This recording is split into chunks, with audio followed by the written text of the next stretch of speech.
세 번째로 예배는 저와 여러분의 심령의 갈급함이 채워지는 은혜의 현장임을 깨닫게 됩니다. 본문 12절을 보면 아사와 유대가 조상들의 하나님 여호와를 찾기로 언약함에 있어 마음과 목숨을 다하였다고 합니다. 원문을 보면 단순히 마음을 다하고 목숨, 즉 생명을 다하여가 아니라 그들의 모든 마음들로, 그들의 모든 생명들로입니다. 즉 아사와 유대는 자신들의 모든 마음들로, 자신들의 모든 생명들로 여호와 하나님을 찾고자 언약 안으로 들어간 것입니다. 우리는 여기서 한 가지 의문점을 갖게 됩니다. 아사와 유대는 마음과 생명을 단수형이 아니라 왜 복수형으로 표현했을까요? 이는 유대인들이 가진 독특한 인식 때문이었습니다. 먼저 유대인들은 우리의 마음속에 많은 공간들이 있다고 보았습니다. 그리고 각 공간들에 채워져 있는 것들에 의해 우리의 언행들이 결정된다고 보았습니다. 쉽게 말하면 마음의 공간들 중 어느 한 공간의 특정한 분야의 지식을 쌓고 쌓으면 앞으로 그 분야에 대한 일을 할 때 마음속 그 한 공간에 쌓인 그 지식을 토대로 말하고 행동하게 된다는 것입니다. 실제로 그러합니다. 우리 마음에 쌓인 지식들은 우리 삶의 다양한 부분에서 우리가 어떻게 행동하고 말해야 하는지, 우리가 어떤 태도를 취하고 무엇을 해야 하는지를 결정하고 그렇게 행하고 말하게 합니다.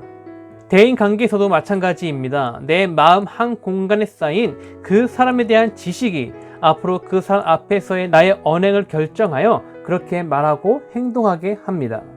그러기에 자신들의 모든 마음들로 하나님을 찾겠다는 것은 내 안에 각 마음들의 공간들에 담긴 정보와 지식들, 그 모두를 하나님을 찾는 도구로 삼겠다는 결단이 됩니다. 이 개념을 종교개혁학자들은 솔리 데오 글로리아, 오직 하나님의 영광을 위하여란 모든 기독교인들이 가져야 할 삶의 자세로 확장하였습니다. 자신이 가진 다양한 지식들과 기술들, 삶의 경험들, 그 모든 것으로 하나님을 찾고 하나님의 영광을 높이는 데 사용하겠다는 것입니다. 그래서 이 고백은 또한 하나님을 내 마음의 한 부분이 아니라 모든 마음들의 토대요, 근거로 삼겠다는 다짐이 됩니다. 하나님을 단지 내 마음의 한 부분을 차지하신 분으로 치부하지 않겠다는 고백이라는 것입니다. 실제로 많은 분들이 하나님을 내 안에 수많은 마음들 중 하나를 차지하신 분으로 여깁니다. 그 결과 나온 말이 썬데이 크리스찬입니다. 하나님을 주일 교회에서만 활용되는 하나의 정보로 취급하는 것입니다. 그래서 교회에서는 경건하고 언행을 삼갑니다. 하지만 이내 내 삶의 자리로 돌아가면 언행이 바뀝니다. 그 자리에서 활용되는 마음이 다르기 때문입니다.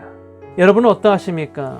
하나님을 하나의 지식이요 정보요 내 안에 수많은 마음들 중 교회에서 어떻게 생활하고 다른 교인들과의 만남 가운데 어떤 언행을 해야 하는지만을 결정해주는 그 하나의 마음 공간만을 차지하신 분으로 치부하고 계시지는 않으십니까? 모든 마음들을 다하여 하나님을 찾는 자, 모든 마음들을 다하여 하나님의 영광을 높이는 자, 저와 여러분이 되어지기를 소망합니다. 그렇다면 어떻게 우리가 저와 여러분이 모든 마음을 다하여 하나님을 찾고 하나님의 영광을 높이는 자가 될 수 있습니까? 여러분, 심령이 가난해져야 합니다. 마태복음 5장을 보면 많은 무리들이 주님을 찾아 나옵니다. 그런 무리들을 보시고 주님께서 입을 열어 복을 선포하십니다. 그 첫 번째 복이 심령이 가난한 자가 받는 복이었습니다. 먼저 우리 주님이 말씀하신 심령은 인간의 마음들 중 가장 근원적인 마음의 공간을 뜻합니다. 모든 마음들의 모태가 되는 마음이 바로 심령인 것입니다. 그리고 유대인들은 이 심령이란 공간에 인간의 영혼이 깃들여 있다고 믿었습니다. 그래서 그 심령이란 공간에 채워진 것에 의해 그 사람의 정체성이 결정되고 삶의 가치관과 방향, 목적이 결정되는 것입니다. 한 사람의 인생을 이끌어가는 아주 근본적인 공간이 되는 것이죠. 그래서 묻습니다. 여러분의 그 심령에는 무엇이 채워져 있으십니까? 그곳에 물질이 채워져 있으면 그 사람의 인생은 가치관은 물질 만능주의가 됩니다. 모든 지식과 힘으로 물질을 쫓고 물질만 붙잡다 끝나는 것입니다. 또한 그곳에 명예가 채워져 있으면 그 사람의 인생은 자기의 이름을 위해 다른 이름들 위에 자신의 이름을 올리고자 온갖 수단들을 동원하게 됩니다. 단순히 물질과 명예를 넘어 어떤 특별한 사상이나 철학이 자리 잡게 되면 그 사람은 그 사상과 철학을 이루기 위해 모든 것을 도구로 여기게 됩니다. 그래서 전쟁도 불사하게 됩니다. 그 대표적 인물과 사상이 바로 히틀러와 마르크스 엥겔스의 공산주의입니다. 이렇게 역사를 뒤흔들고 우리 인생을 뒤흔들 만큼 심령은 자신에게 채워진 그것을 이루기 위해 우리의 언행을, 우리의 인생을 이끌어갑니다. 그리고 이 심령을 중심으로 다른 마음들이 파생되고 기본적인 틀이 만들어진 것입니다. 각각의 마음의 공간들에 그 무엇이 채워지든 결국 심령에 채워진 것을 기준으로 재해석되고 형성되는 것입니다. 그만큼 심령, 즉 모든 마음들의 중심인 이 심령이 매우 중요한 것이죠. 그런데 바로 그 심령이 가난한 것입니다. 궁핍한 것입니다. 단순한 궁핍함이 아닙니다. 주님께서 말씀하신 가난, 헬라어 푸토코이는 궁핍함을 넘어 절대 빈곤의 상태를 나타내는 단어입니다. 무엇을 합니까? 나라는 존재를, 내 인생의 모든 것을 이끌어가는 바로 그곳에 그 어떤 것으로도 채울 수 없는 깊은 허무와 굶주림이 자리 잡고 있는 것입니다. 여러분, 심령이 가난한 자란 그 허무와 굶주림에 허덕이는 자가 되는 것입니다. 그 허무와 굶주림이 너무나 커서 세상의 수많은 것들로 채우고자 하였습니다. 물질과 명예, 쾌락과 자기만족, 고상한 철학과 지식들로 채우고자 하였습니다. 그런데 그럴수록 그 허무감과 굶주림이 더 커지는 것입니다. 결국 깊은 공허감에 허덕이게 되는 것이죠. 바로 이 사람이 심령이 가난한 자입니다. 그런데 주님은 역설적으로 바로 그 공허감에 허덕이며 자신의 공허감을 채워줄 그 무엇인가를 끊임없이 찾아 헤매는 자, 심령이 가난한 자가 복이 있다고 말씀하셨습니다. 왜 복이 있습니까? 오직 그 사람만이 천국의 가치를 깨닫게 되기 때문입니다. 오직 그 사람만이 천국이야말로 자신의 심령을 채워줄, 나의 이 허무감과 이 굶주림을, 알 수 없는 그 공허함을 채워줄 진정한 안식과 평안임을 깨달아 알고 십자가를 향해 뛰어가게 되기 때문입니다. 오늘날 수많은 사람들이 십자가를 봅니다. 그러나 그 십자가를 향해 뛰어가는 자는 매우 드뭅니다. 심령이 가난하지 않기 때문입니다. 마음속 깊은 곳에서부터 올라오는 허무함과 굶주림을 느끼지 못하는 것입니다.